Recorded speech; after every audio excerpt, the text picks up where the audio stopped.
Boom.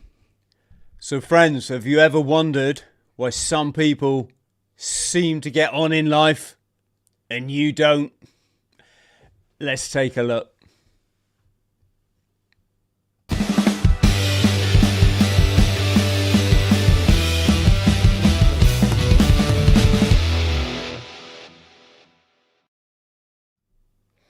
Eli, how we doing, mate?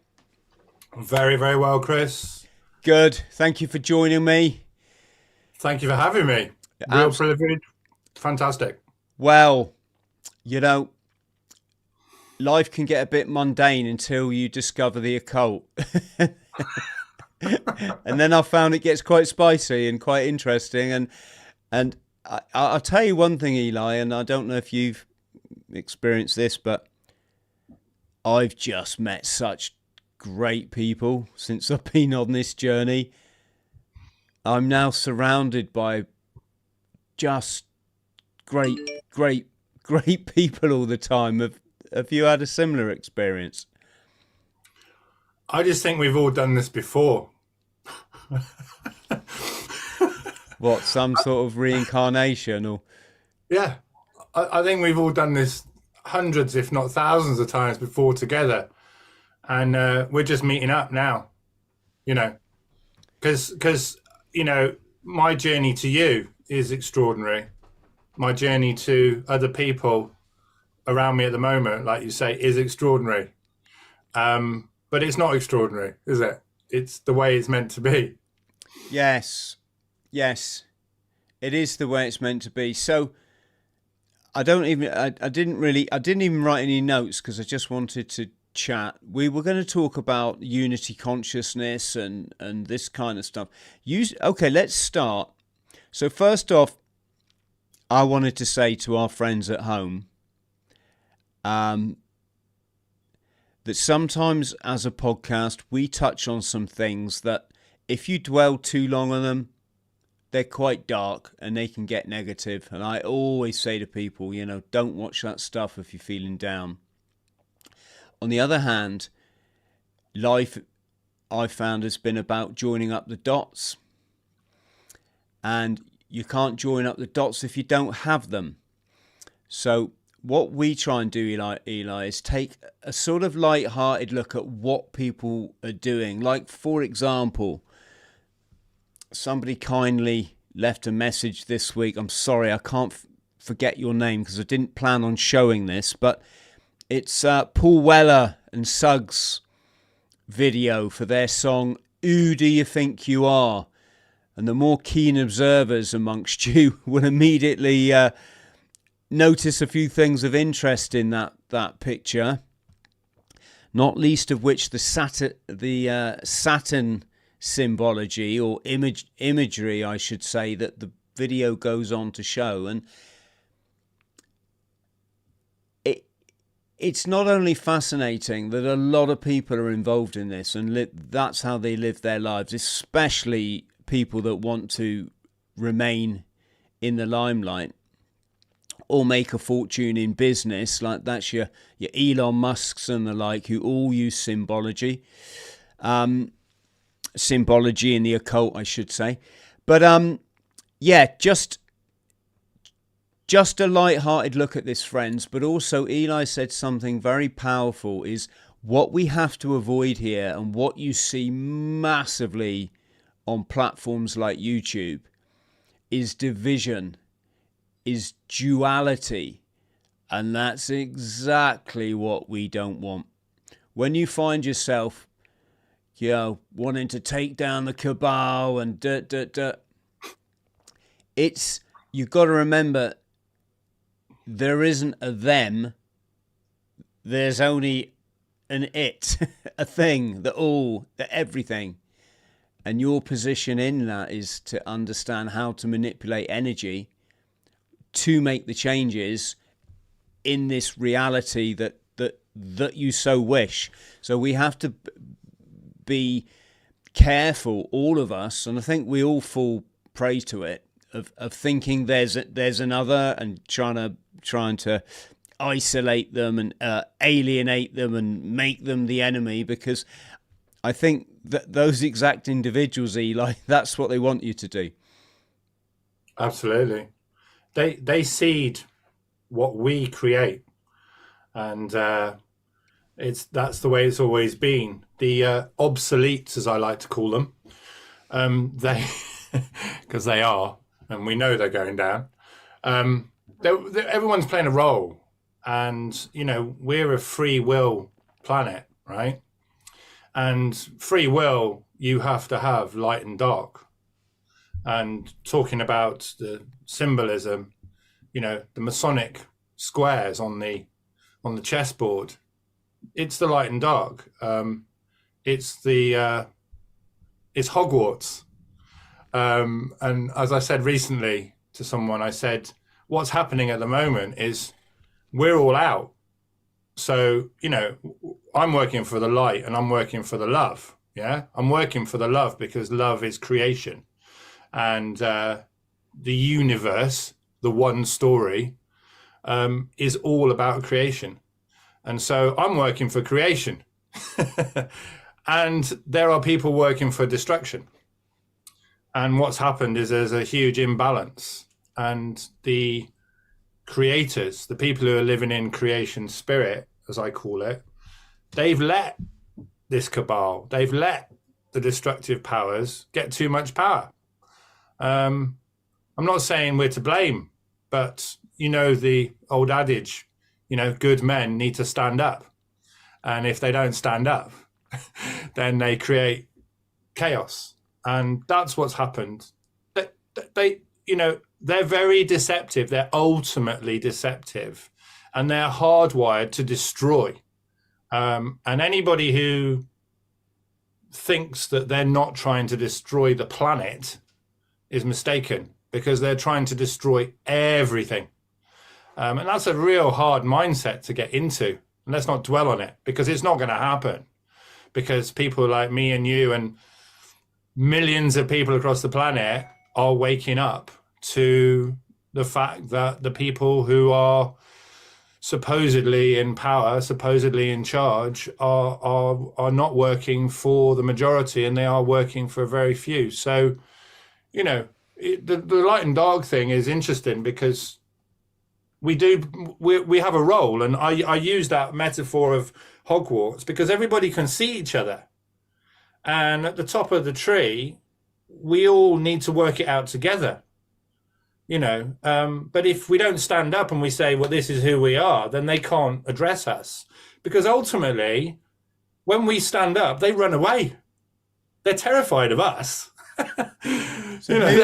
Who are we saying are they then, Eli? I mean, I talk enough about this on my show. I think I've got a pretty good grasp at it.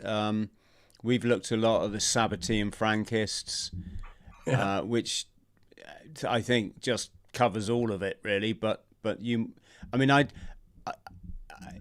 when it comes to Saturnalia and Saturn worshipping, I'm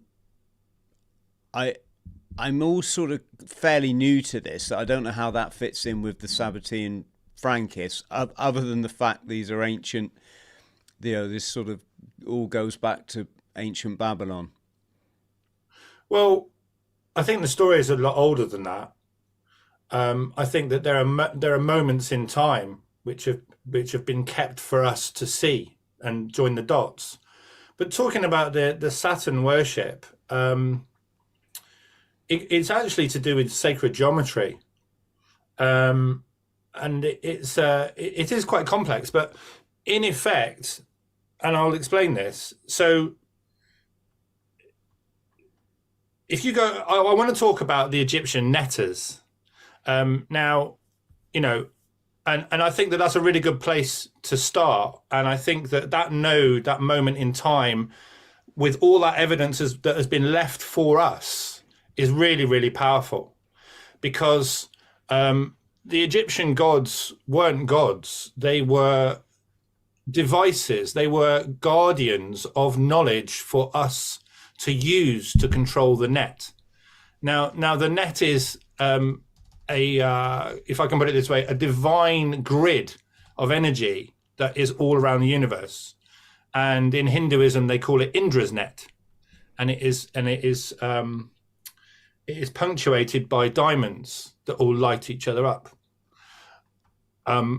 So let me just finish with this bit for the netters, because it's really important. So the person he's the guy to really go and look at is a guy called Robert J. Gilbert. And if your audience want to look into this, he's the guy. And he also talks about Rosicrucian self-initiation, which is also really, really powerful stuff.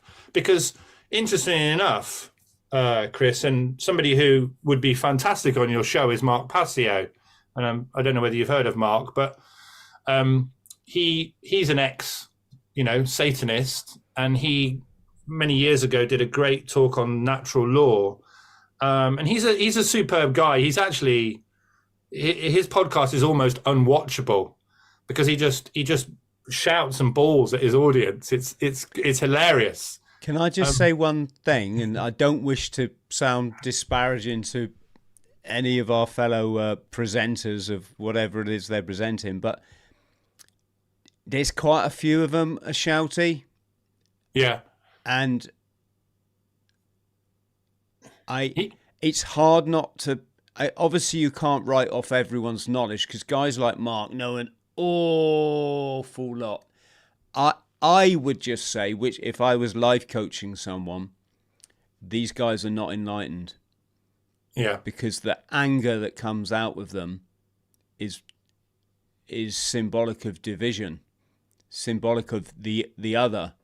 Like I say, not wishing to be rude, Eli, but you were the one that said we have to avoid, duality at all cost. And yeah, for me, I consider myself an enlightened individual. And my third eye sees the dimensions where someone is from it just picks up on their energy. I'm like, like I say, I'm not being critical of anyone. I'm just flagging it up as a point. What I would say, Chris, just to come in there, what I would say is the reason I bring Mark up is he's got his own trauma to deal with. He's got his own healing journey. And there's a lot of spiritual bypassing that goes on where people are not doing the inner work themselves and not looking at their own issues. And Mark is one of those people. What he has done is he's come out and he's said, and I truly believe this, that the esoteric and the occult is now becoming mainstream. And that's why I mentioned his name. But the person to really to touch on this subject is Robert J. Gilbert, and he's on Gaia TV. He's an incredible guy. And just to start off the sacred geometry journey, because there's a reason why people or the power, the obsoletes worship Saturn, and it's because it is the symbol of the material world. And just like the tefillin that the Jewish people have on their heads or on their arms, or the Kaaba that everybody walks around in Mecca, they are the same. They are the same symbol. And they're casting their consciousness into the black cube, which represents materialism. So they're working on a quantum level. They're working with consciousness. And that's where we all need to be. And clearly you're on that journey. And the guests that you have on, very often you're having conversations which are very much about consciousness. So in the beginning, let's just go right back to the beginning. And this is where we get the compass in the Masonic symbol. If you have a compass and you put a dot, that is the spark of life. And that's a male. The symbolism of the sperm is that dot, the spark of life. And then the circle is the womb of creation. So it's the feminine and the masculine coming together. And just like the sperm that does its little job and the woman does the creation, the compass does the same thing. Now, you can write we could do a whole podcast just about the dot and the circle. When you introduce the ruler, which is underneath the set square, that is male. And you can then make shapes that have lines. Before, you could only make lines, circular lines. You could only make feminine lines. But once you bring in that set square, you're really in business, and you can make every shape. So that Masonic symbol, because it's all been hijacked. The Masonic movement, Freemasonry, is the Western mystery tradition, and it's been hijacked because everything gets hijacked and infiltrated. The fundamental basis of Masonry, which the Blue Lodge and the lower people, they don't really know. It's only when you go up the ladder. What's interesting is that we all need to self-initiate ourselves into these traditions. That's my takeaway from that. And we can do that. And the Rosicrucian tradition did that. And obviously Rudolf Steiner was a huge part of that expansion of knowledge with Rosicrucian initiations. And you find that geometry is the key to working with divine energy, with source energy, and you can tap into different types of energy by I don't want to say worship, because that's wrong, and it's kind of it's Vatican language, but so these black cubes are just the representation of materialism. Saturnalia, and in fact, I'll bring in at this point this incredible book by a guy called Arthur Moros. I don't know whether you can see that. Is it the Cult of the Black Cube? It's called the Cult of the Black Cube. It's about 15 years old. It's a really, really interesting book, and he is a Saturn worshipper. And he categorically says that people who worship Saturn, they want they want the entrails of animals. They want absolute disgustingness. They want manure. They want the dregs. They want the absolute, nth degree of the darkness, because that's the worship of Saturn. Planetary speaking, Jupiter is the, Zeus is the, I'm not saying the opposite, but the counterpart to Saturn. And the great conjunction that happened on the 21st of December 2021, and also the 21st of December 2012, meant that Saturn's power is being reduced. And it'd be good to hear what astrologers think about that, because it's not my forte, but certainly there is a cosmic movement that's happening, and Saturn's power is waning. Partly because me and you are having a conversation about the power of the black cube and Saturn.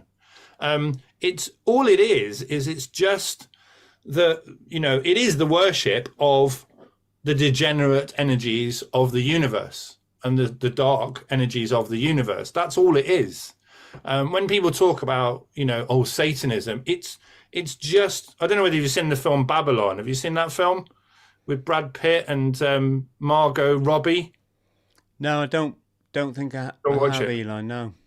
So that film is absolutely brilliant, because it shows you, it's the birth of Hollywood, and it shows you the energy and the consciousness that Hollywood is built on.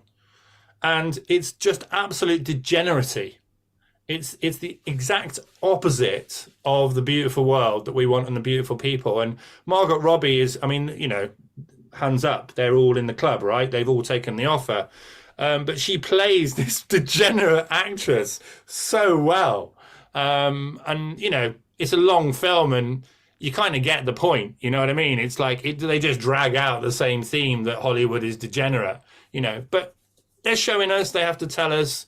And, these systems are going to break down. They've had their day. The earth itself will not allow this energy to continue. And there's that meme of all the black cubes outside all the banks, Citibank and Vanguard and BlackRock, and they all worship this same thing. The question for me at the moment, Chris, is just I'll just finish with my sentence. The question for me at the moment is, how do we bring in an energy to replace that? That's my question at the moment, because it's over. That energy is over. I don't know how long it's going to take to wane, but that energy is over. It's done. And we can take great strength from that. And like you said at the beginning, there are people around who are coming out with messages and, keys, codes, wisdom paths just out of nowhere. And that's another sign that we're on the ascendancy. And all this 3D optics around us, as it always has been, is pure distraction, and we need to ignore it. 100% just ignore every single thing that the Matrix is giving us, because it's not us. It's a big step, and it is difficult because people have been programmed to what I would call enjoy the fear. They revel in the darkness, in the fact that the news has always been bad. I remember being a teenager and thinking, why is the news always bad? It's like, and then you get the skateboarding dog at the end. It's like, what the, it's like, so anyway, I interrupted you, Chris. So, No, I was just going to say they're a bunch of bankers. I'm pretty juvenile in my outlook on life, but it's done me well for 54 years. Well, it's interesting. I said to somebody the other day, we were talking about pineal activations, and I said, you know what the opposite of chrism is? And he went, jism? And I went, exactly. And if you look at the occult meaning of those two words, one is the ascension path, and one is, as you just said, a bunch of wankers. Yeah. And both are quite important to understand. Both of those procedures. Yes, I like the whole chrism thing. It kind of makes me chuckle when you see people say, "Oh, this new age sort of stuff," and it makes me chuckle for a few reasons, Eli. One, I swear on my life, I've never read a book or watched a video or spoken to anybody about what New Age is. I have no idea what this New Age thing is. Everything I've come across is all really old. I mean, we're talking predating all modern history. And when you do the things you said about the people that aren't doing the work, that aren't doing the shadow works or working on their baggage, and I'm really big on alkaline diets, so getting your body nice and your pH nice and neutral, so you really resonate with the eternal energy. And when I'm in that state, it's just a nice place to be. That's all I sometimes just really like rush, I suppose you'd call it. I just sometimes just stop work, and it's like, whoa. But I also know what it's like to be toxic and not be like that, because I've had so many years on the booze and other stuff, and hammering down carbohydrates and Western diet and feeling sorry for myself, that I very much know what it's like to be unenlightened. I know it physically, mentally, and I suppose spiritually. And I think the thing that a lot of people are not doing is the work. It's all right learning about this stuff off you, but you've got to do the work. If you want your candle to burn so bright that those unenlightened candles unlit ones, i.e. we're talking about what, people call sheep. It's not a term I ever use, but just so we all know the people that we're on about. You want that they've got the answers within, but they've got no source of ignition. They're just not interested. We've all been triggered. Something in our life has made us not take any shit and demand the answers in life because we want the best for ourselves, our loved ones, and particularly the children. But a lot of the kind of, people stuck in the rut, the routine, they have all this in them too, but they need the spark to ignite it, just like a fire needs those three elements to survive. And the way you give that to them is you do the work. You be the one. You do the diet. You do the moderate exercise or the breathing exercises. You do the hot and cold water immersion to trigger your vagus nerve. You do the meditation to get at one with the Great Spirit, get your answers. And I'm only saying this, Eli, because I just want people to hear it.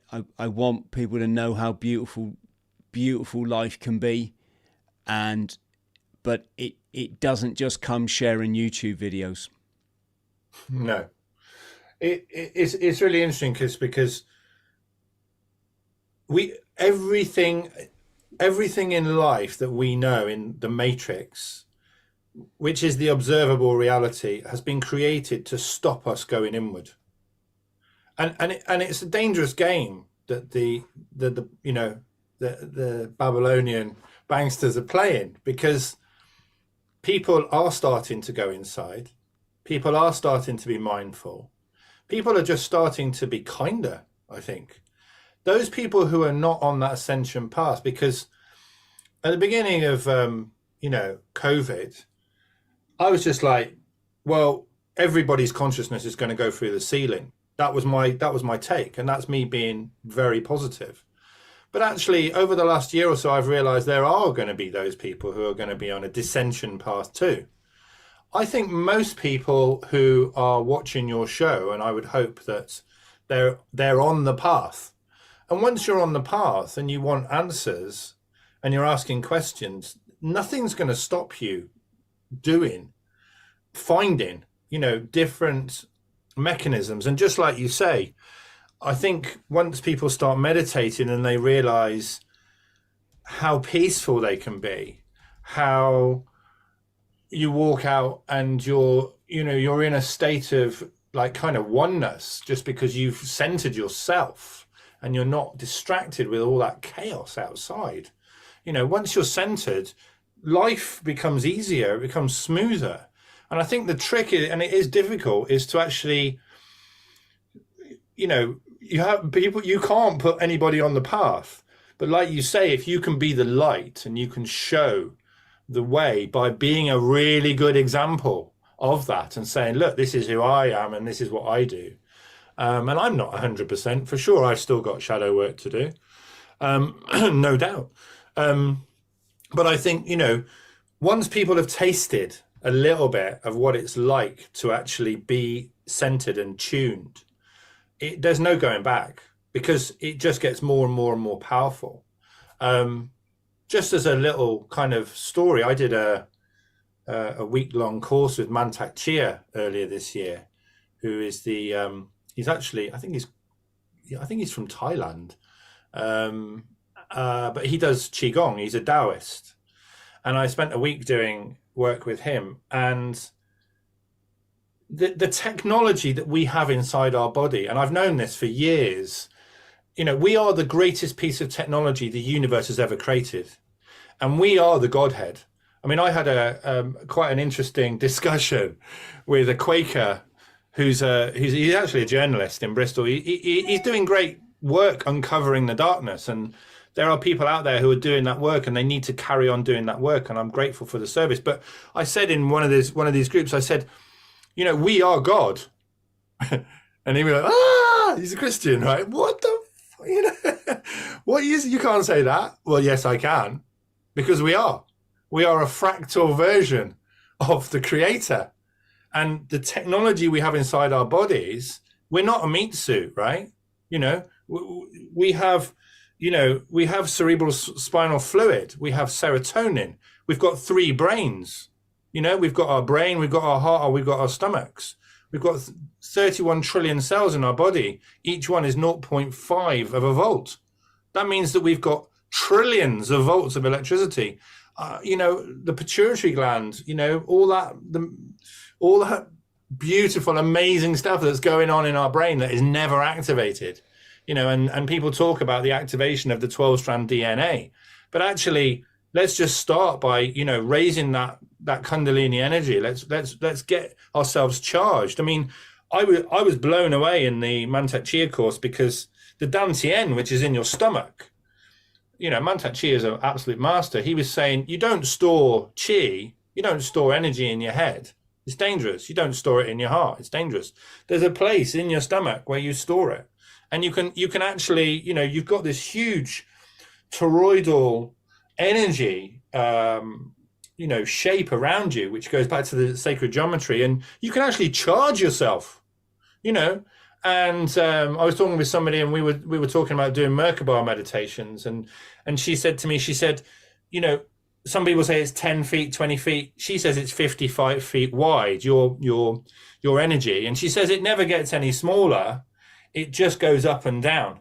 So it's either empty or full. So we're running this amazing energy field, and it's almost our duty to actually fill ourselves up with that energy and become the best versions we possibly can of ourselves. And it's only with learning some of this occult stuff, learning some of this hidden knowledge, that Mark Passio is doing the work by telling us that it's coming out. You're doing it as well by having your guests on. One of my favorite guests that you've had on is Hans Willem. Absolutely phenomenal He guy. is a swine. Do you know how much money he's borrowed from me? No. And then I found out he walked my dog. Yeah. Didn't even ask.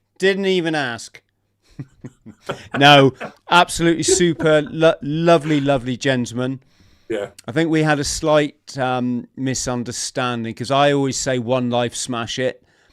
What I mean by that is, in this set of molecules, before we go back to the great life force, get up and do something, folks, because if you're living a passive life because you're Zen and you're completely cool with it, great. That's a good place to get to. But if you're living a passive life because you've never actually thought about how to go about achieving your dreams, then I'd say, come on. In this experience, the time is limited. But yes, what a wonderful chap.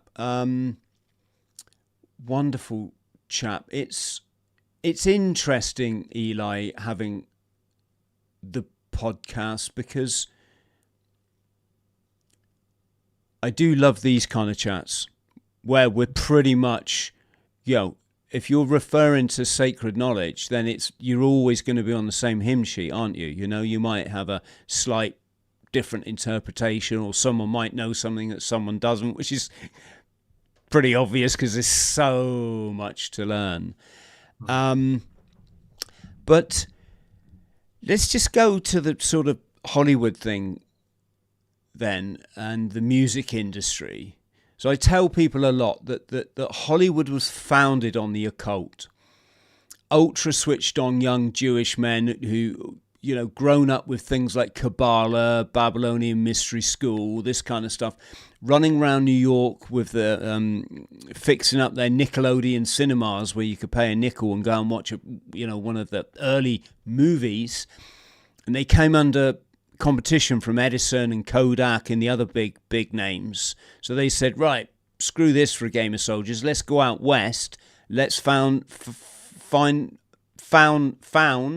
our own film industry, and we'll call it Hollywood after the wood that makes the magic wand. So again, occult magic, and then of course quite interesting. You had Jack Parsons, who was the sort of the precursor to NASA, trying to get his rockets up in the desert and not having much success. So he went to the occult. Yeah.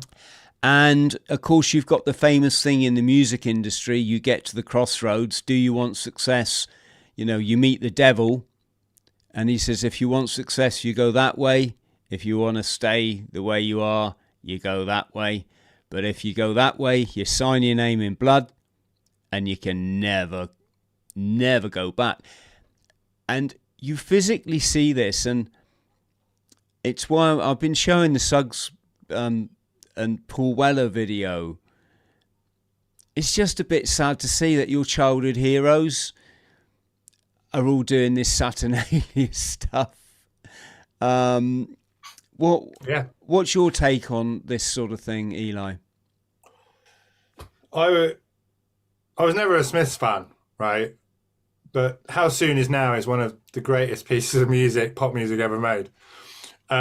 When I saw a Johnny Marr video a couple of years ago and I saw him, I was gutted. It's very easy. What was he doing? Sorry. Oh, it was, I can't remember now, but there was some symbolism as he was in this kind of like 3D CGI vortex, and it was going down, and there was some symbolism in there. I mean, what they're doing, you know, the ascension path, and it's interesting because when we're on the path, we have certain, it's just a morality. We are the protagonist in our own morality play, and we get challenged by all these different satanic forces along the way, and the trick is to avoid them and to not fall into the traps. And at the end of that, you're rewarded with yourself being an authentic human being. And one of the greatest traps is wealth and fame. And, you know, trapping us into the 3D realm, the material realm, where, yes, you can have 50 Rolls Royces, but yes, you can have the adulation of adoring what you perceive are adoring fans, but inside you'll just still be broken. And I know celebrities, I physically have had conversations with them about this, and I've said, listen, if you want some coaching, just say the word. I'm not after any money from you. I don't care. And they're like, I get it, Chris, but this is my vortex, and I'm so. Do you know what I mean? It's like they just get addicted to that ego-led lifestyle. Yeah, they've taken the offer. I say it's very simple. You know, Harry Styles, for instance. You remember Harry Styles when I never watched that stuff, but you know, he was on, I don't know, Britain's Got Talent or whatever, just a young kid, you know, and somebody said to him, do you want to walk through this door? And he went, well, what's behind it? Oh, fame and fortune, you know, the great deception. And so he walks through the door, and he's given a task to do, and the task is a nothing. And then he goes through another door, and there's another task he's given to do. And then as he goes down the road, the tasks are actually done to him. You know, I mean, I'm not going to name names because there's libelous things, but Rio Ferdinand, I'll just say that, you know, he lost his young wife many years ago, who died young. Just saying. Yeah. Liam Neeson was married to Natasha Richardson, one of the most beautiful women in the world, and from a famous British acting family, the Richardsons, Victorian actors. She died young. Just saying, you know, it's like, what task is behind the door? Which levels do they go to? You know, who is their handler? We could name a fair few more than that, couldn't we? I won't say any names either, just because you do never know. But you know, a very famous boxer who's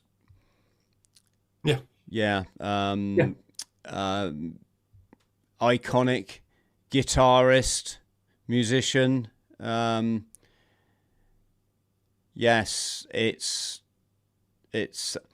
always seems to be, well, this is the way it works. They get a taste of celebrity, and then they become mediocre, because celebrity is quite limited. And at that mediocre, that down point, boom, that's when the cult makes their move, and they say, listen, sign here, son, we'll give you the world, but you will owe us, and there's certain things you physically see it. Dave Chappelle said, I'm not going to do it. I've seen Mariah Carey do it, sign her $300 million contract. I ain't going to do it. And then, of course, 10 years out of the limelight, one of the reasons he wasn't going to do it is he didn't want to wear the women's clothes. He just said, this is humiliating, all these black men that are made to dress up as women. Think about it, every black man actor has had to dress up as a woman at some point in their career. Eddie Murphy, Kevin Hart, and he's like, screw that, I'm a bloke, I don't dress up as a woman. But of course, because it's a sex cult, the Sabbateans are a sex cult, that's one of the hoops you have to do. Dave went away, 10 years, came back, guess what? He's on a chat show wearing a skirt. And he actually said, you know what? Even though, I used to kind of disagree with all of this sign your name in blood stuff, he said, there's also something to be said about having 10 years in obscurity. He's basically saying, look, you can have fame, fortune, and everything, or you can be obscure and nobody knows you. And do you know what? I'll go for the fame one again. He physically said it's all out there, Well, Lewis Hamilton, turned up in the pits in a dress. I mean, it's interesting. You see them do it. You see Harry Styles and Sam Smith and stuff, and I mean, he's not called Puff Daddy for no reason, is he? It's well known in America. I remember years ago, I don't know whether you remember, when Napster was around 20 years ago, I worked for a company building big websites, and we used to download loads of tunes off Napster. And there was a guy called Cassette Boy, and he did this spoof of Dr. Dre with Eminem, and they were having the conversation about The Offer and what Eminem had to do to get famous. And it's a great little rap, it's a really interesting story. But again, can you give us some insight? What kind of stuff did it say? Well, it was talking about, gay sexual practices. Mainly that. It was like, well, look, it was all about Dr. Dre sitting behind the desk and Eminem coming in and going, and Dr. Dre's like, well, do you want this? Do you want this? Do you want this? But, and Eminem's going, well, what do you want me to do? And he's like, well, I'd like to see your ass. That's the first thing I want to see. And then we'll take it from there, and they're having this conversation where it goes down that line. And, you see all these Lil Wayne and all that lot. It was well known even 20 years ago that there was a gay hip hop mafia, amongst the Rockefeller label, the Jay-Z's, all that lot. Can't remember the other record labels now, but the Rockefeller label and some other ones, I can't remember what they're called, down Lockdown and stuff. I mean, at the end of the day, me and you, Chris, if we can see all this stuff. I mean, I've been connecting dots on that level for 20 odd years. 97 was when I really did my deep dive into it. And I read a book called All Jews Must Live by a guy called Samuel Roth. It's an interesting title. And it was all about how Jewish people work in business, their business practices. It was a fascinating book. And then I got into the David Icke thing, and then I got into the history of the world. And the question that I asked myself at the time, I was like, why don't we know who we are? Yeah. Why don't we know who we are? And why don't we know where we've come from? I mean, I'm not being funny. It's a basic question, right? And, I spent 13 years just doing massive amounts. I wasn't your classic conspiracy theorist because I knew that the moon landing was fake, and I knew 911 was fake, and I knew that JFK was killed by, his own people, so to speak. I just looked, and after a while, you can just see it, and I'm hoping that a lot more people can just see it for what it is now. And not be making excuses. That's the thing that upsets me. They make excuses for these people. It's like, with the royals, we're making excuses for Prince Andrew and King Charles, but who are their two best friends? Why is everybody making excuses for their relationships with those two people? It's like Philip Schofield. Why are people making excuses for the guy? It's absolutely absurd. It is coming out. It is all coming out. Now the time. Can I do my Jimmy Savile impression? Go on. Now then, I've a letter here from a young man called Eli. Jingle jangle. Oh. I don't know what it is. I know it's in terribly bad taste, which I kind of love as well. But it's a joke. I just find something, he had everybody on what we call in the military on a bite, on a laugh. He had everybody fished in, running in circles round him. If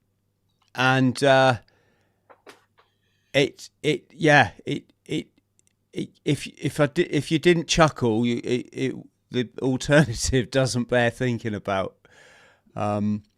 Yes, but here's the thing again, though, Eli, and we got to keep bringing it back to this. Is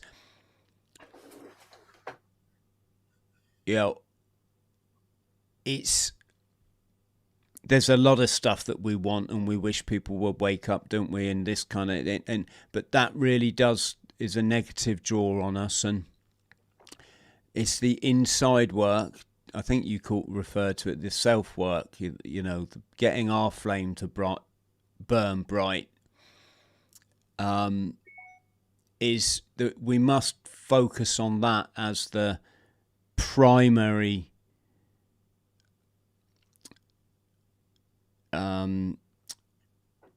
task in hand, is working on ourselves. Because how many people wouldn't consider themselves satanic? And remember, satanic, it's just a moniker for dark entity. That's all it is. There isn't like a guy with pointy thingies and all, spiky tail or whatever. And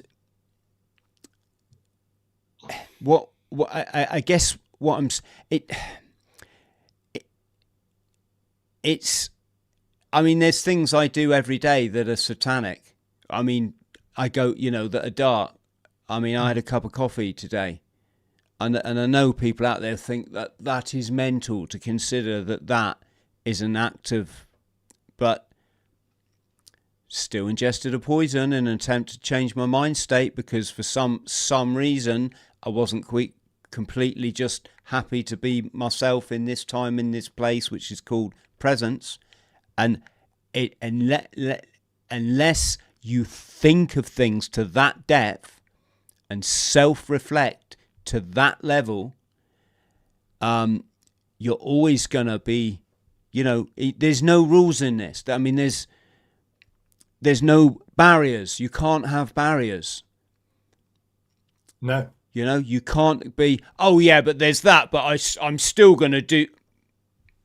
Then you just said it. You just literally said it yourself. Spiritual battle, isn't it? It's you gotta wage war every day, and who you waging war with? Well, it's on your bloody self, isn't it? I think you said it the other day, Chris, in one of your shorts. You said, if you got to go inside and you got to work on yourself, because you can't do anything about what's outside. I think you said that. You said, all this stuff that's going on, you can't really do anything about that, but you can work on yourself. Yeah. You really can. You can get up in the morning, and as a military man, I'm sure you can make your bed. You know what I mean? Yeah, you can look at your food. You can be with your food. You can enjoy preparing your food. You can be present with your food. Just these little acts of self-love almost, iron your clothes, just really simple things that make you feel good. That journey is one of true enlightenment because Can I just yeah, rephrase that as well? It's not only that it makes you feel good, is that it shows you that you have the power. If you hop out of bed in the morning and make your bed immediately, which is surprised how many people probably don't. As a military person, it's just second nature. But then what have you done? Well, you've won the day because you've shown right from the get-go you take charge of your life, not you, the good positive energy, makes that bed. Throw open the curtains and you say, thank you, Mother Nature, for another beautiful day on this incredible planet. Gratitude, Eli, isn't it? If you're grateful for this life, then it's up to you to work out the answers in it. And if you're feeling a bit miffed, it's to remember, hang on, this life is great. This planet is beautiful. If I'm feeling like this, I've got to go inside and work out why, rather than play victim and say, circumstances made me like this. And I had to do that this morning because I had a couple of quite big letdowns. Letdowns is putting it mildly if you think someone tried to kill me.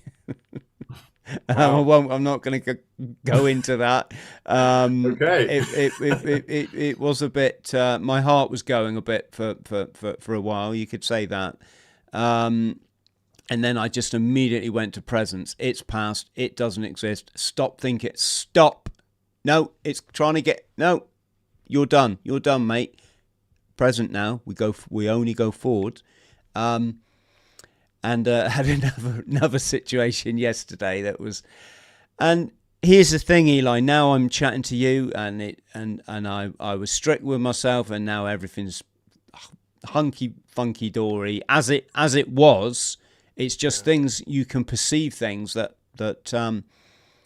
or let external influences get too much into your head and you lose your paradise. So, yes. I think that point of gratitude, you said some really powerful things there, Chris, because first of all, what you said is you can think a better thought.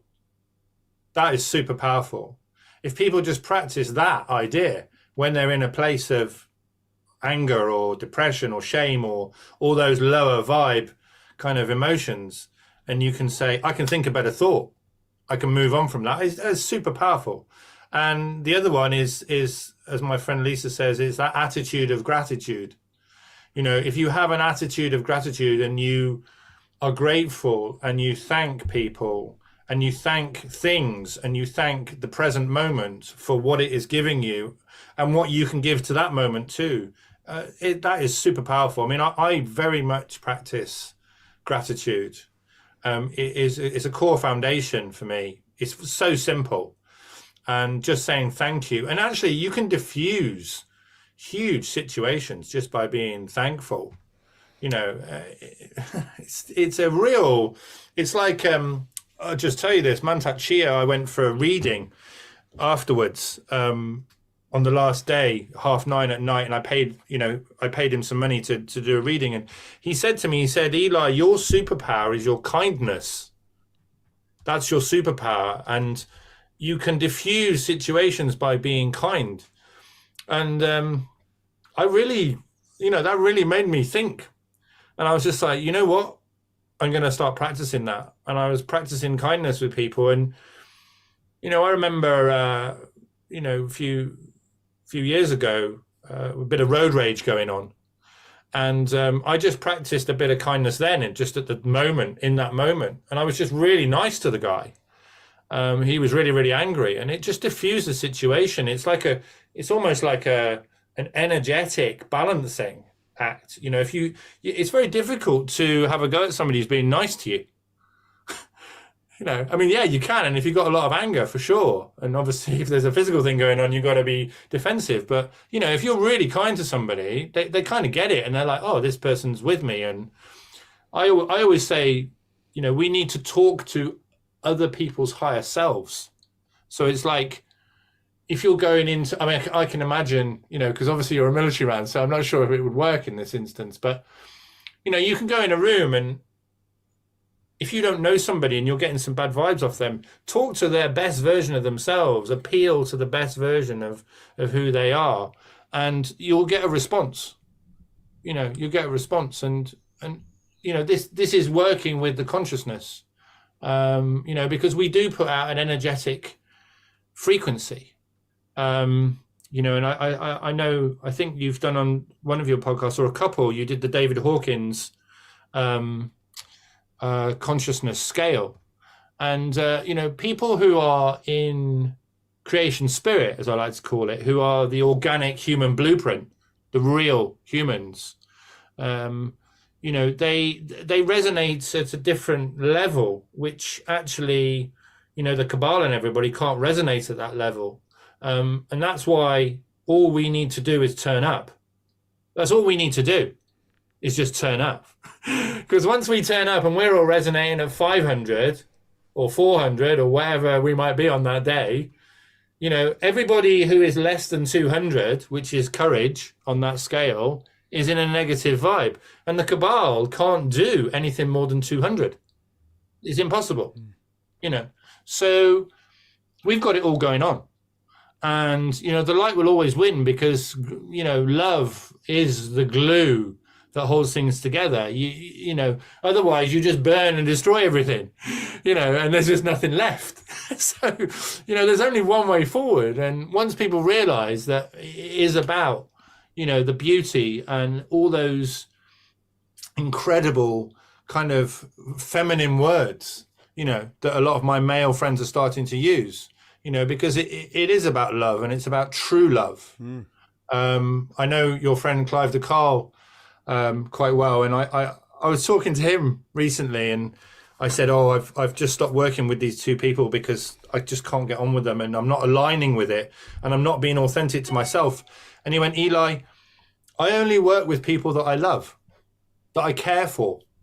And that really resonated with me. I was like, you know what, that is a fantastic rule of thumb. Only work with people that you really care for, and that you would genuinely, you genuinely love and feel something, strong with. So, or people that have got loads and loads of money. Yeah. Well, it's interesting because there is I don't know whether I can name names. It's difficult, isn't it? There's a project over in Wiltshire that's being run by somebody is being financed by somebody who owns a massive takeaway conglomerate, big national. I'm not going to name their names. In fact, I was talking to Clive about this. I was saying, well, what's the motivation? Why are they doing this? Are they offsetting their karma? By doing this incredible project that they're doing, they're paying like hundreds of thousands of pounds. And I was thinking, and I did think at the beginning of COVID, I was thinking there's got to be wealthy people out there who actually are going to turn, and they will see the light, and they will see that people who don't necessarily have the money but have great ideas might need some investment. And I think that's going to come online, Chris. I think there are people out there with money who will actually start going, you know what, this is bullshit. All these figures in my bank mean nothing. But if I give it to this guy who's going to create some amazing healing center, then that's good for me. That feels good. And I'm hoping, and I can see it, that will happen. So you're right. Those people with money are important. We all need the money, which is that was a joke, by the way, but yeah, I know. Well, no, but we do need money. Yeah, but I don't know. Let me ask you a quick question, Chris, because at the beginning of COVID, when I was around a lot of kind of spiritual people, not New Age, because I don't know anything about New Age either, and I think that term New Age is a cabal term for anything that is, holistic and natural. But let me ask you a question. Do you feel that money can be a good thing?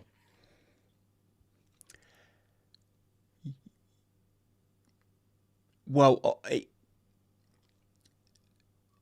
obviously it can swing both ways, can't it? Yeah. But to not be pedantic, yeah, well, of course. I mean, it's like I'm always saying, friends who, if you're watching now, could you please consider supporting the channel? Sorry, I'm blocking you out temporarily, Eli. But you can join our Locals, which is our free speech platform, or support us on Patreon, or become a YouTube member. The reason being, the more support that you give, the more that I can support people like Eli and myself to get this message out there. And in that context, yes, money it's crucial. You'll be amazed, Eli, the number of people that think if you have a YouTube channel, which is, to be honest, it's pretty much my full-time job. I do, other stuff like life coaching, sometimes a bit of speaking. I've put all my books on hold to just sort of get to grips with the YouTube platform. You'd be surprised how many people demand that you work for free. How dare you ask people for money? And my answer is, well, if you come and pay my bills, I'll work for free, don't have an issue. But not even that. You've got to come and pay my bills, and then you've got to help me finance a bigger project, because, this is just one platform. It's quite limited. There's only so much you can get across. I've got a lot more to give, Eli. I can see that you have too. I've got a lot more to give, and the light, as we said, cancels out the dark, doesn't it? So in that context, yes. And somebody approached me on LinkedIn once, and they said, look, can we have a chat? I'll have a look at what your sort of aims are. And when I told her, and I said, look, I'm not that bothered about money. I'm, sort of past that stage in my life. And she said, Chris, you should be. Your net worth is symbolic or representative of how many people you're helping. And I thought, oh yeah, I hadn't thought of it like that. So there you go. I think in the spiritual community, I know this for a fact, there is this feeling that you've got to be a pauper and a hermit and not have any money, and it's very materialistic. But I'm the exact opposite. I run an event called the Shine Seminars that I've done for the last couple of years, and I charge money for that. And I've had people have a go at me for that who haven't turned up because I'm charging money. But you know what, Chris, is really interesting is I've never really made any money out of it. I might have taken 40 quid here and there. Each one costs 1,500 quid to 2.5 grand. And the big one we did in the summer was 25 grand turnover. We made 400 quid, me and my missus, out of that, for a hell of a lot of work. But what's really interesting is I pay my speakers and they're like, wow, we're getting money off Eli. And I give a massive proportion of the money to the speakers because it's an energetic exchange. And I feel that, those speakers, especially some of them, they've got no money and they're traveling around the country. And I'll say to them, here's 150 quid. You've come from Wolverhampton. It's not a lot of money, but you've driven down from Wolverhampton. You might have had to have a B&B. It's covered your expenses. If you're staying with somebody, then that's fine. But to ask people to come down, 100 miles or so and go, oh, here's 20 quid, that is an insult. Because those people are they're giving a message. And we need to support people like yourself. People need to, a fiver is a fiver. 25ers is 100 quid. And I'm very, the reason I ask you is lots of people don't want to talk about money. And I'm all up for talking about money because it is a really, really powerful. I've invested thousands and thousands of pounds in, my projects over the last 3 years because I can. I'm not a rich man by any means. I'm out there working. But you've got to do what is right, and you put your hand in your pocket and you go, I got 100 quid. I can give that to somebody, and then they can go and pass that on and pass that on and pass that on. It's just another energy. But I really encourage people to support people like yourself, and YouTube, I know that it pays like tiny amounts of money. I know that for a fact. It's 0.000 something, isn't it, per view, or something absurd. Yes, it's fine for the bigger content creators, but it's all about the algorithm. I call it the evil algorithm, because if you do videos about monkey riding on a pig, oh, you're going to be loaded. You're going to make so much money. Or cat videos, or if you do fear porn, which so many channels are doing now. Oh my God, you won't believe what they're doing to us today. It's like never offering any solution, no spiritual sustenance, just fear, because fear equals dopamine, and dopamine is highly addictive. And these channels, and there's also false information, not mentioning any names, but there's certain channel out there that just, I have to put me spiritual battle face on whenever I see the guy's face. Just selling people on not so much snake oil, although it is snake oil. But let's just say most of the science that we've got benefits the big club, doesn't it? Because they funded it. You have to really get down to grassroots spiritual basics before you can understand everything in that realm is a lie. It's all a lie, all of it. Yeah, but Chris, not about like the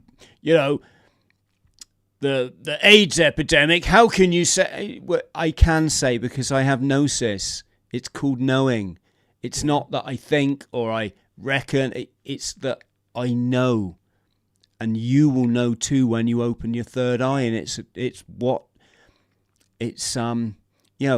a soldier doesn't go in a battle without his rifle.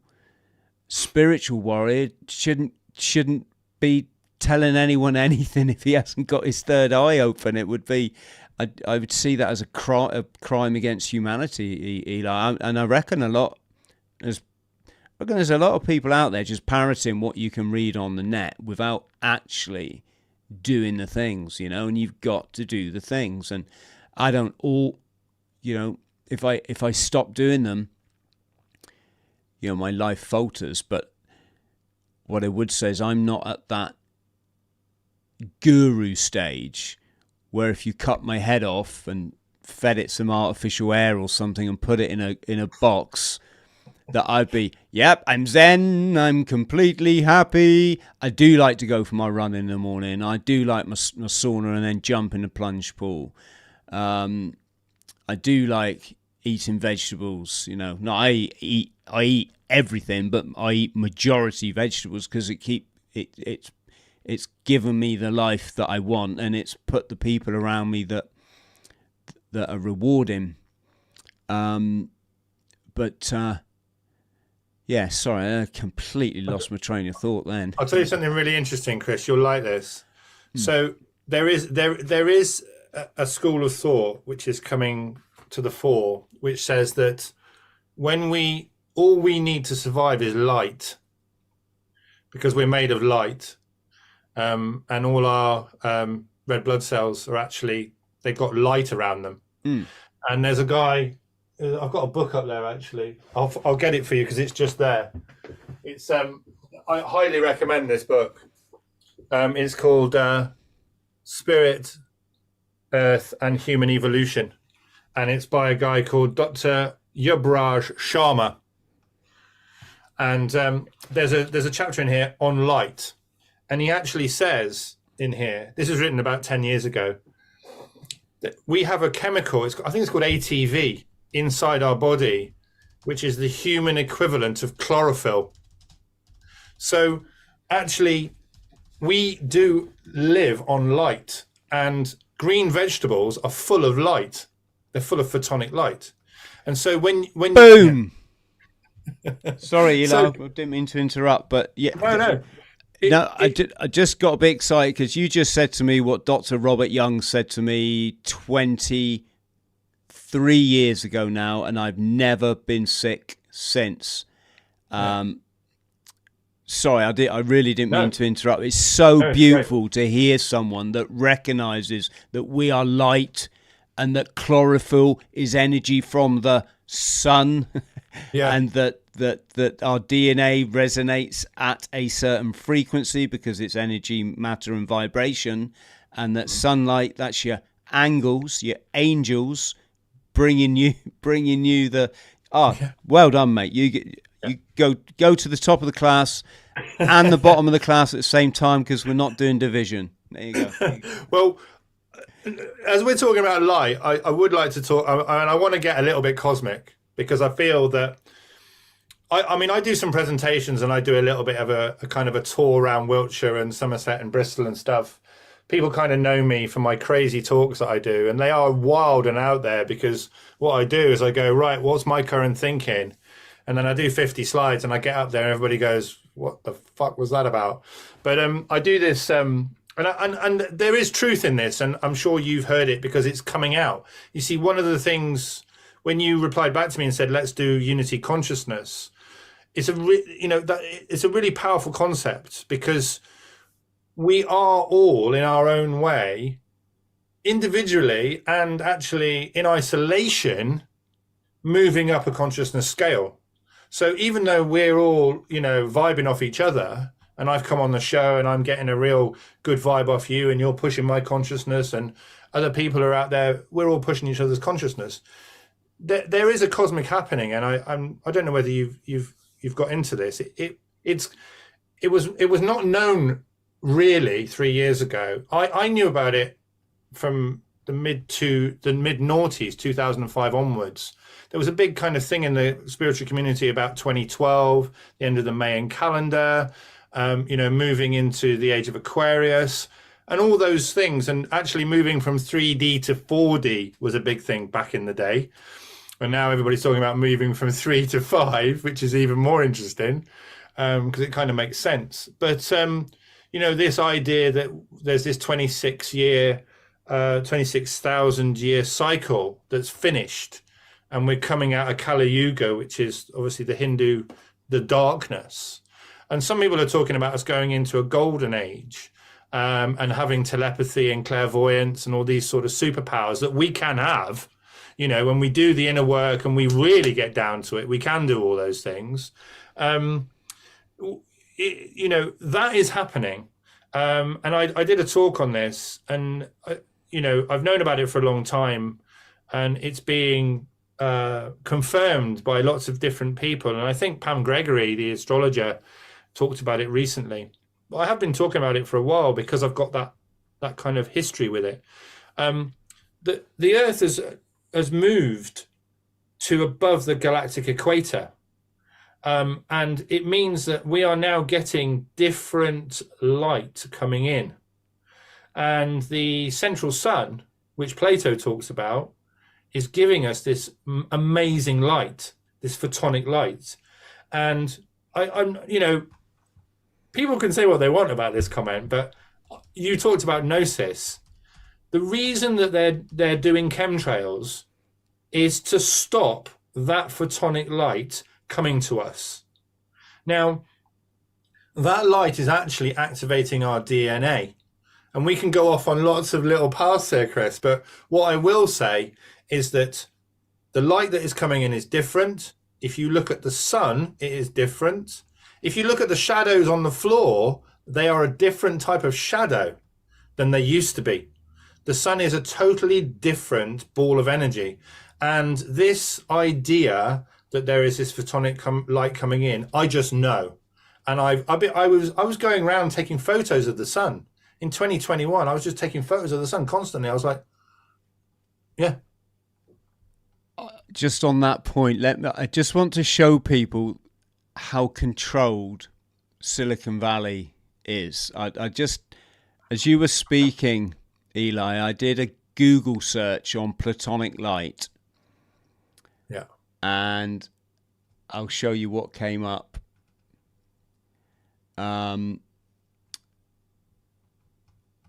Mainly house lights. Just, you know. It's a thing, Chris. And I'll tell you, but just then, quickly. But then I just to finish what I was saying, and then I did I used Yandex and I did a search, and it's like it's all a little bit more in the sacred geometry region than Google is. Look. Yes, sorry, brother, I interrupted you again. No. What I would say, here's one for you. There are loads and loads of different cycles that are all coming to a head right now. And even if you look at Christian texts, when they talk about the coming of Christ in the year 2000 years after Christ will come again. Well, that's Christ consciousness. That's Christ consciousness. Yes.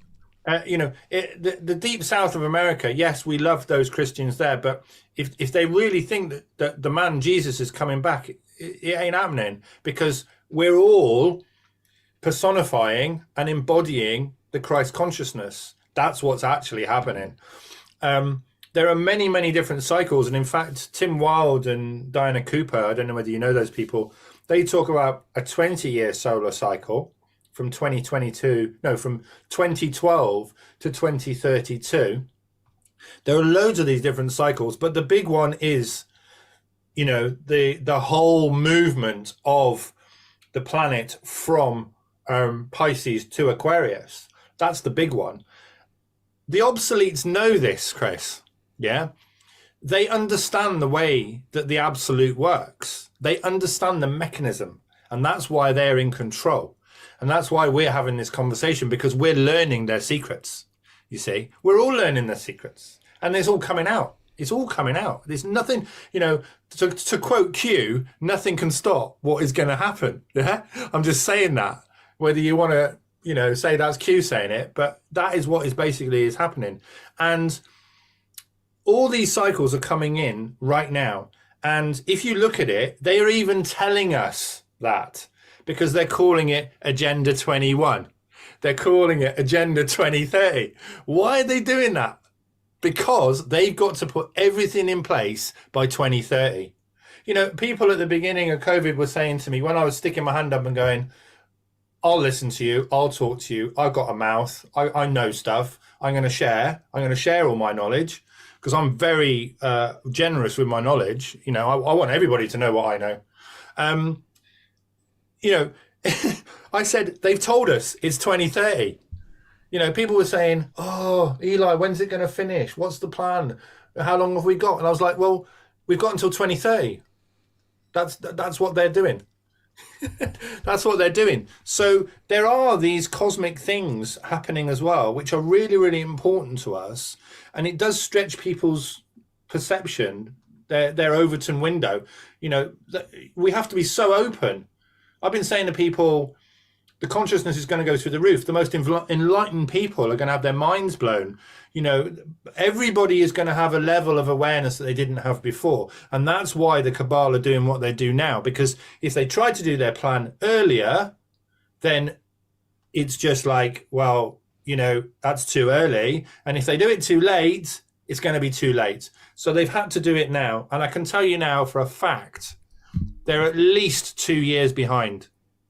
They're at least 2 years behind. And people in one of my groups in Bristol, I got this small group, 35 people. It's kind of a closed group now.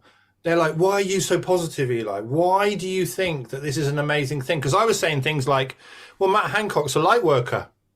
And they were like, what? But he's the devil. I was like, no. He's showing us how bad they are. Let's get out of the duality. He's playing his role, and his role is to tell us how fucking evil they are. So nice one, Matt. And he's continuing to do that. He's continuing to show that they're all a bunch of assholes. And so on one level, he is a light worker. You know what I mean? I'm just, it's an interesting. Well, on the similar level, the devil can be a light worker because he reflects back at you your shortfalls, doesn't he? You know, so if you're like, for example, when I found myself chronically addicted to substances, it forced me to look in the mirror. And I am acutely aware a lot of people don't, well, you know, people don't make it through that horrible addiction. And that I was fortunate, but it forced me to look in the mirror and to use a quote, it forced me to build back better. It was part of my journey that said, look, you're going in the wrong direction, Chris. You really are. You're a nice guy, but you've really misguided. I wasn't misguided, Eli. I hadn't had any guidance. I was except from the, you know, probably the BBC and you know, all those videos I watched in the 80s of people driving red Porsches and having frizzy perms and working on the stock exchange. I thought that was the epitome of success, that 3D materialistic existence. And when you crash, yeah, another quote, rock bottom, the devil's actually done you a favour because he's forced you to look yourself in the mirror and work out that, hey, only you can make changes in your life. And it's interesting, that, isn't it? You'd never think that the devil could be a good guy, but in that scenario, there's probably many others. My mind's too broken to think of any more. But yeah, fascinating. Well, you're absolutely right. It's interesting. You know, I have to quote Mantak again because he really touched me in so many different ways. But he said you can't. Sometimes you can't destroy the bits of you that are bad. You've got to work with it, and you've got to find the middle way. So you got to assimilate and transmute those bits of you which are self-damaging you. So it's not about, like you say, it's about facing up to that and saying, yes, that's who I am, and no, I don't want to be that anymore. And that is the catalyst for you to move away from that energy. And you need to be able to assimilate it and find the middle way. And I think that's kind of the human condition, in that we all get distracted. And it's not about kind of destroying that energy, but about actually finding a way to live with it. Because, you know, I mean, I've been unwell recently, and somebody came to see me afterwards, and you know, they were saying that there are things. One of the reasons you've been so unwell, Eli, is you've got ancestral trauma, and I know that for a fact. You know, I'm not going to go into my family, but I know that for a fact. And she was saying, you know, that's something which you need to look at because it's manifesting itself in different ways, and one of it is physical. So, you know, that seemingly negative thing, and you can say the devil is a negative thing, it's actually moved me on. It's pushed me in a direction which has made me be even more compassionate with myself, be even more aware of myself. I think a lot of people are not self-aware enough. You know, I think they're missing their own self-awareness, and they don't understand the power of their mind if they use it for themselves.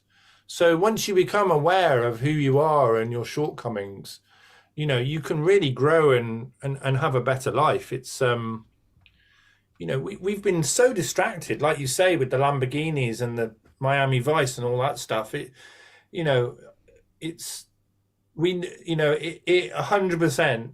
The first thing that people should do is throw their television out of the window. You know, I mean, occasionally when I go to the petrol station, I look at the headlines on the newspaper, and I do genuinely laugh because it's just so obvious. The dots are all there, and it's just absolute nonsense. But do you find it? I was in a hotel the night before last, and you know, when you're in a hotel, you've only got the TV channels, haven't you? The Yeah. Fog Standard 30 or whatever they are, and when you hit number one on the control, obviously it goes to BBC One. You know, you hit number one to turn the TV on, and I watched it for a bit, Eli, and I'm just so far from that now. I'm going to say it was like an uncomfortable experience. It's just a bloody crap TV channel, the BBC, you know, or the news rather. You know, it was that ever scrolling news, and it's just dark and sad.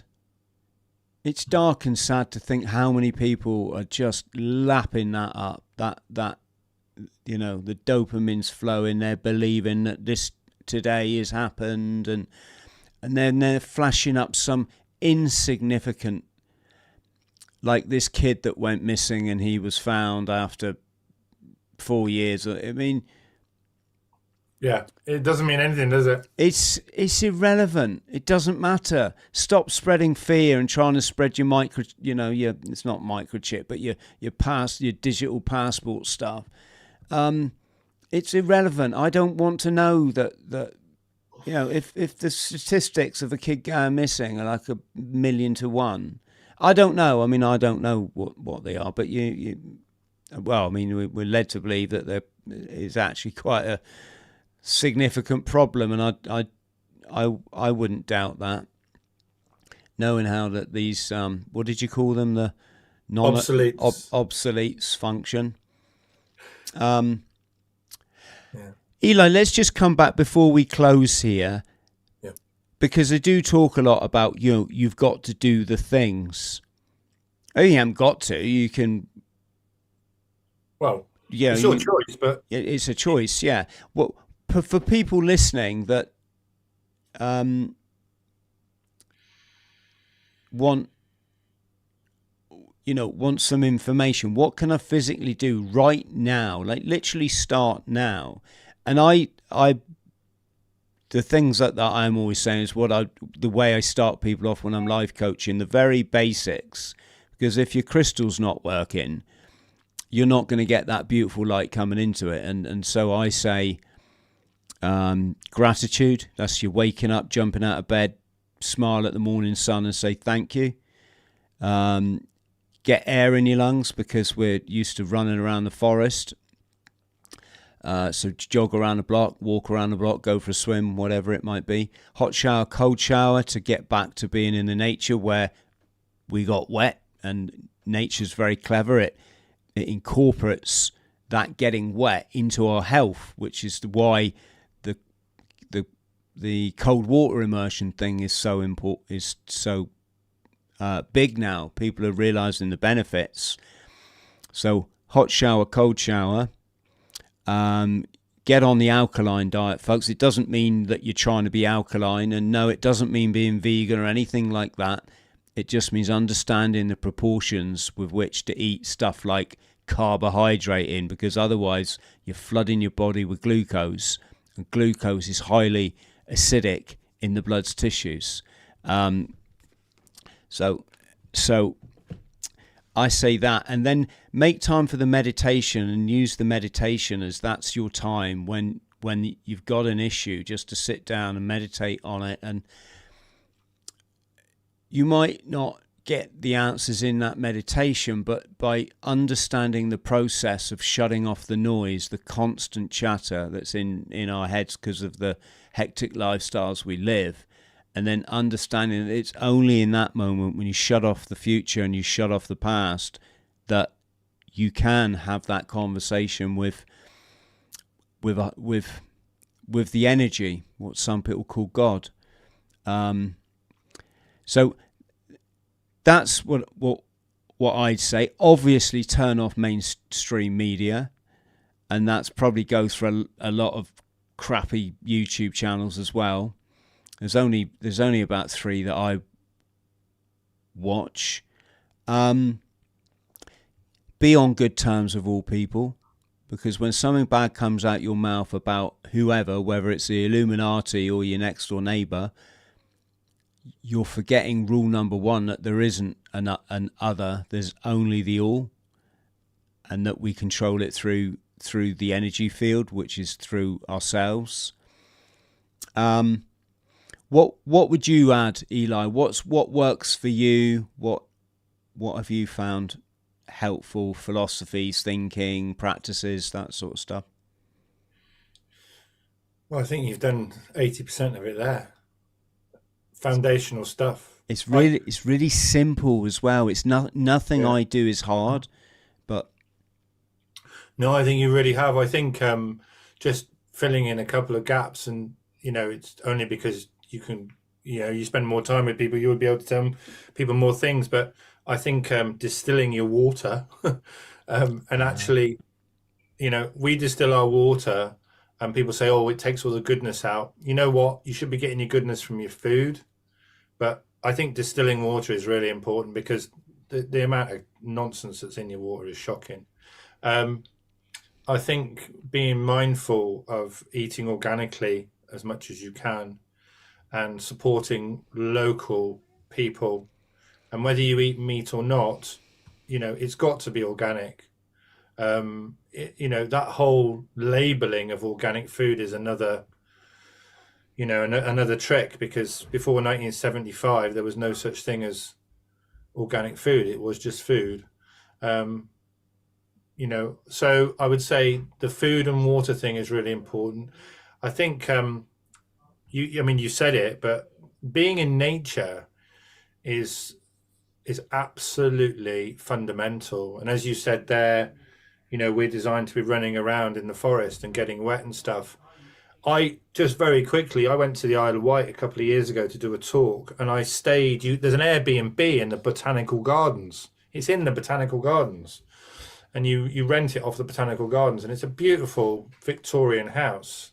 And I got there, and I went upstairs, and I was like, "This is my bedroom." And my son came in, who's 13, was like, "No, this is my bedroom." And I was like, "Look, I'm not going to argue. Your bedroom's at least as good as this one, but I want this one." And it was great. I lay down on the bed, I opened the window up, and I heard the birds. I heard the wind in the trees. I heard the sea crashing. I heard people talking. I could feel the wind on me. And it is profoundly healing being in nature. Profoundly healing. And when you're in nature, you're getting all the goodness. And in fact, we spoke about photonic light, but let's talk about the electromagnetism in our fields. People talk about tree hugging. The tree donates its light force to you. Let's put it in a more masculine scientific term. Let's not talk about tree hugging. But if you lie with your back on a tree, it donates its life force to you. In the same way that if you pick up an animal and put it on your heart, it's donating its electrons to you. Being in nature is probably the number one thing for me. I'll be honest with you, I have done some Wim Hof. I do the cold shower after a warm bath or a warm shower. But you know what, Chris? I cannot sit in a cold... I've tried to sit in a cold bath, and I don't have that. I think you've got to be like a Sufi master. Then you've got to be so centered. You're doing it too cold then, because it's a gradual process. Just start. You have your normal shower, and then you just tweak it on a bit colder at the end. Nothing too uncomfortable, and then I can do the shower. It's just the immersion. Yeah. How did you get there? Well, I just bought a massive, great 200-litre whiskey barrel. Drank it first. Yeah, I wish. When you order them, they actually do have remnants of whiskey in, and you can get a good sort of half a pint out of them. But this one, I asked them if they chopped the top off, so that obviously it had all evaporated. But it sits out there next to my sauna. Fill it with water. I have to empty it, depending on the temperature. I have to empty it every so often because it gets a bit It starts to stagnate. Obviously, you can put a spoon of chlorine in or something, but then obviously you're bathing in chlorine. And it's not too bad if you've had a red hot sauna because you want to cool down. So even when you have to break the ice, it's bearable. There's a lot tougher things that I've done. There's a lot tougher things, but it's just that thing that I have FOMO, real bad FOMO. If I don't do it, I think I've missed out. It's like if someone knocked on my door now, handed me a parachute and said, "Come on, Chris, go and jump."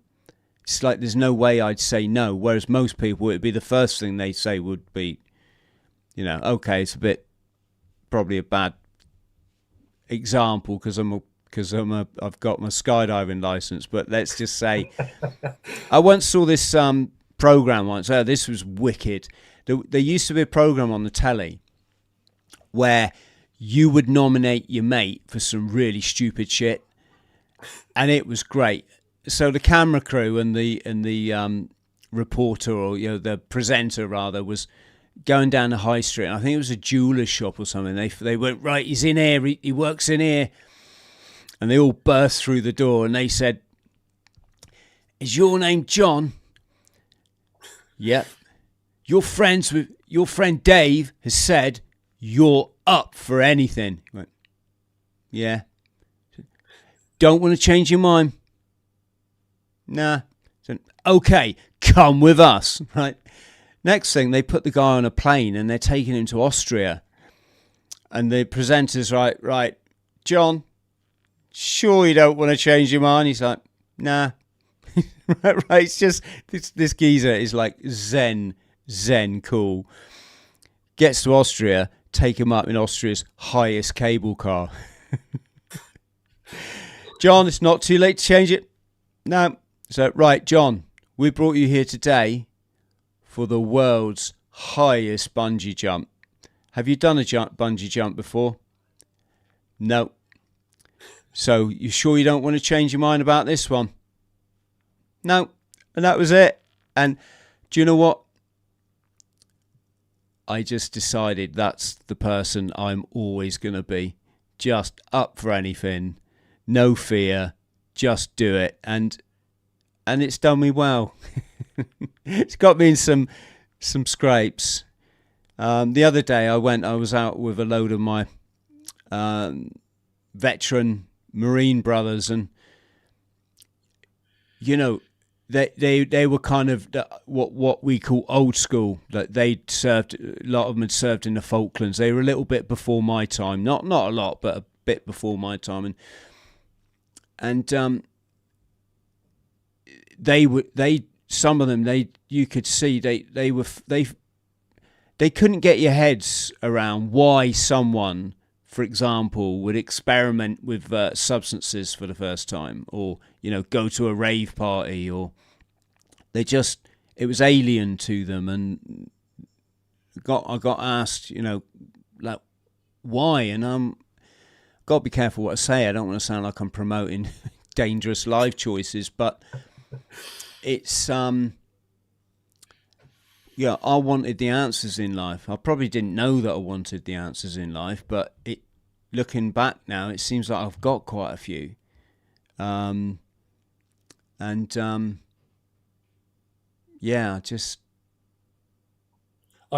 tell you what, Chris, I'm very grateful for you, and I'm very grateful for who you are, because there are certain people who shine their light, like we were talking at the beginning, who come from a background where you command respect, because of what you've done and what you're doing now.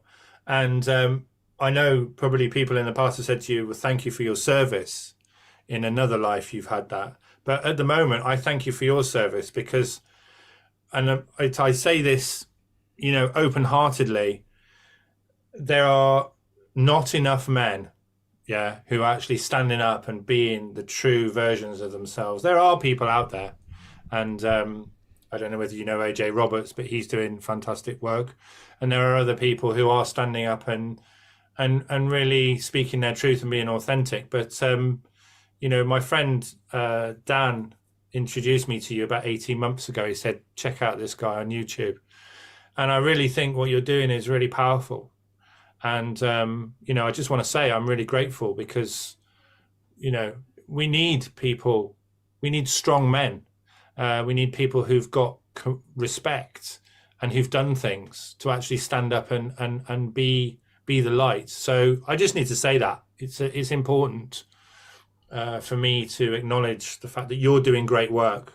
And I will say another thing as well, because I had quite a delve a few weeks ago on your site. I'm just going to say this. I went through a lot of your videos. I watched bits and pieces, but I spent about two and a bit hours. And I guarantee you, YouTube are shadow banning you. I guarantee it.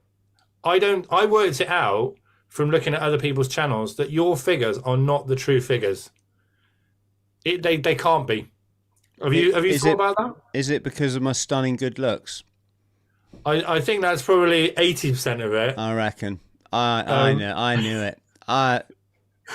But I worked it out because I've got a YouTube channel and I've got no subscribers compared to you. I've got about 1,000, and I get 250 hits on my little videos that I do with no reach, and you've got a lot more. And some of the videos I was looking at, I was like, that is not a true figure. That is not a true figure. So I just wanted to throw that in there and say, I think you're reaching a lot more people than you think you are. I don't think YouTube are giving you the figures. So I don't know what you think about that. I don't know whether I've said the wrong thing, but I made a decision fairly recently. I'm sort of going to shut all that off. Yeah, I'm just going to do what I want. There's conversations I want, and I want to chat with anyone. I'm not just like a spiritual guy and I'm not on a mission to wake people up. I started this channel because I want to chat to people that I want to chat to. That's it. Some of the most fascinating chats have been the ones that you wouldn't have thought were going to be particularly sort of, highbrow.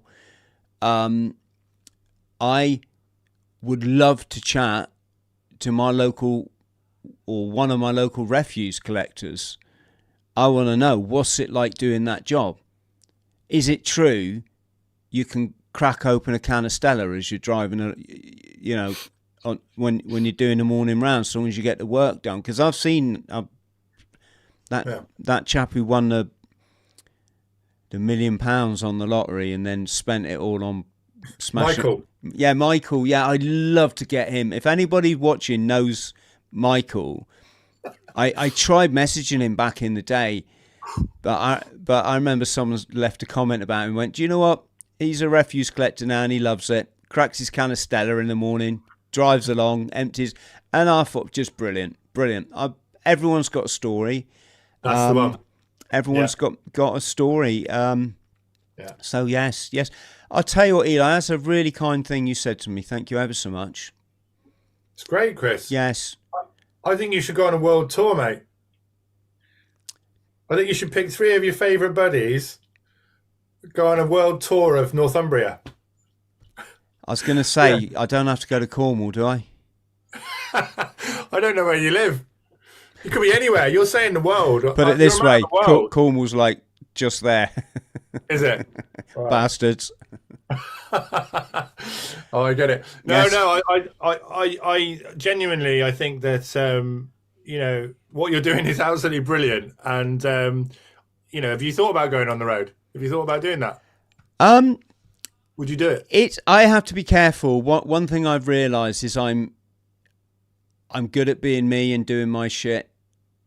When I start getting other people involved, it doesn't normally turn out well for me. Or it just becomes heartache for all concerned. If it was me holding the reins, it could be good. I mean, Saturday, Shaman Duncan, who's been on the show, invited me to a sweat lodge at his property, which is in North Wales, and it was great. Rocked up there, met, let's just say 20 people who I hadn't yet met. I want to avoid the word strangers, because none of us are strangers, are we? Not when we mix in these, in these dimensions.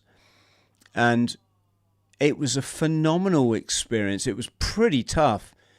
It was a bit like a muddy sauna in the dark. But do you know what? How often in life do you just stop and have a ceremony where you give thanks to the great spirits? That's the as above, isn't it? And Mother Earth, that's the so below, the firmament and the physical. And do you get a chance to say what you're grateful for? I mean, I was quite surprised that there was some trauma coming out of some people without going into too much detail. And I was pleasantly surprised that when it came to my turn to say, what do I wish for? Well, I don't wish for anything. That's not, to me, that's not, I understand it's a process for people, and I wasn't trying to be a dickhead or anything, but it's just, I was pleasantly surprised. I don't wish for anything. I just want it to continue being just like this, because it's perfect, and everything comes good in the end. I just know it does. But what a wonderful experience.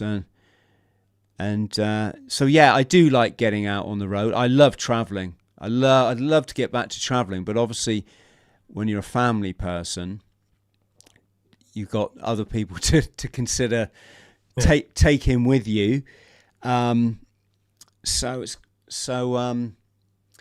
I'd like to go on the road, but there's so much stuff, Eli, that I'd like to do. But I'm a one-man band, pretty much.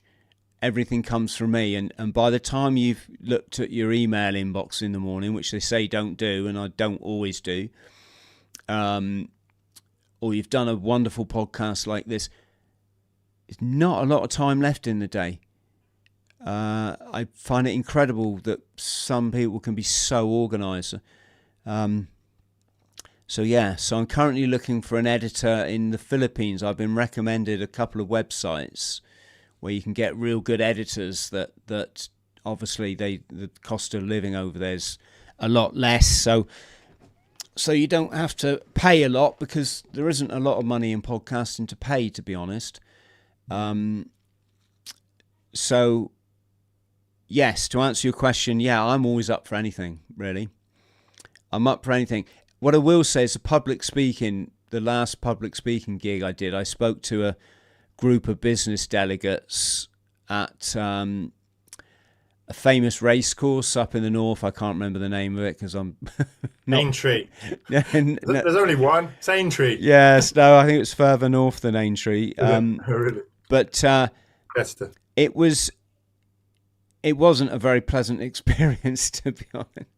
It was okay, but the host was just being a dick. Yeah. He was insisting that I play victim mode because of the addiction thing, and I'm like, fuck off. It's, every experience of my life has just been the best bloody thing I've ever experienced, even if it was a bit hard at the time. I don't play. Yeah, but you're that for life now, I've said, oh, you listen to Russell Brand too much.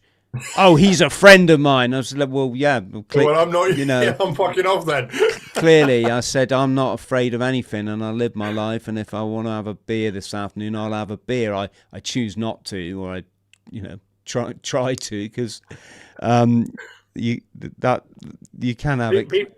People do try and put you in a prison, don't they? Yeah, it was just funny, because here's the thing. How do you talk to people that aren't even fourth dimension? I mean, they're business delegates. They're just, and I'm not judging here. I used to be there. I mean, I had a mobile phone when nobody knew what they were. I had a BMW. It was about 3 years old when I was running my business, and I was still in the Marines at the time, and everyone was just like, how the hell did you get that? So I've done the 3D thing, but how do you talk to a group of delegates that are all business people that are clearly third dimension when everything that's really important to you is fifth dimension? Yeah. And I know that you can, if I was a much cleverer person with a more astute mind and a lot of planning, or perhaps someone that could help me with stuff, I could probably put something a bit good together to say, hey folks, it's not all about the money. Money's great, but if you're not feeling it, if you're doing the bottle of wine a night or 2 bottles of wine, which has become quite normal for a lot of people, you need to start doing some inner work, and best start ASAP, because it can take a while, that kind of stuff.